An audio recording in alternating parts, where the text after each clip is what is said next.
আপনি কি জানেন বাংলার বুকে বিস্তৃত নদীমাতৃক ভূখণ্ডের এক অনন্য অংশ বাঞ্ছারামপুর উপজেলা?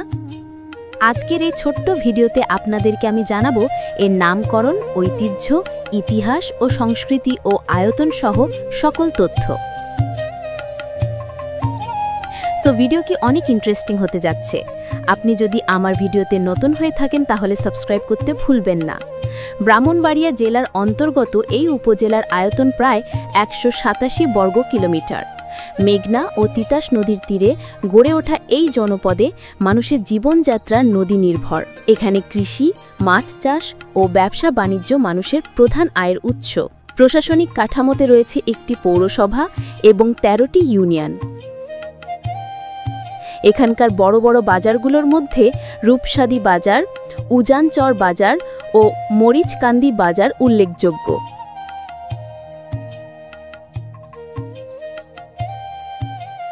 শিক্ষাক্ষেত্রে রয়েছে বহু প্রাথমিক বিদ্যালয়, মাধ্যমিক স্কুল, কলেজ ও মাদ্রাসা।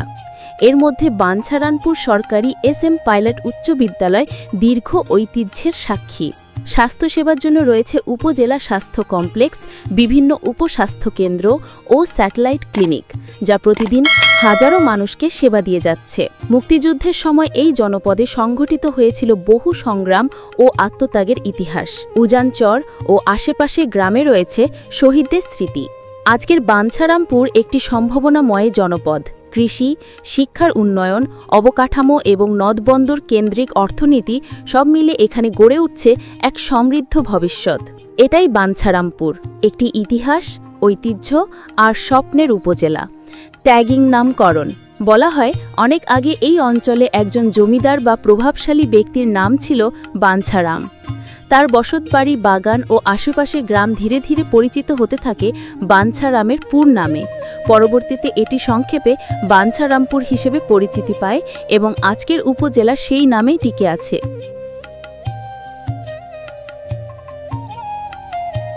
ইতিহাস। প্রাচীনকালে বাঞ্ছারামপুর ছিল নদী বিধৌত জনপদ। মেঘনা ও তিতাস নদীর প্রবাহের কারণে এখানে কৃষি ও বাণিজ্য সমৃদ্ধ হয়েছিল। ব্রিটিশ আমলে ১৯০৪ সালে এটি থানা হিসেবে প্রতিষ্ঠিত হয়। স্বাধীনতা পরবর্তী সময় ১৯৮৩ সালে সরকার প্রশাসনিক বিকেন্দ্রীকরণের অংশ হিসেবে থানাকে উপজেলায় উন্নীত করে। মুক্তিযুদ্ধ ১৯৭১। এই উপজেলায় মুক্তিকামী মানুষদের নিয়ে বেশ কয়েকটি সংঘর্ষ ঘটে। বিশেষ করে উজানচর ও পার্শ্ববর্তী এলাকায় পাক বাহিনীর গণহত্যার ঘটনা ইতিহাসে লিপিবদ্ধ আছে। অনেক মুক্তিকামী শহীদ হন।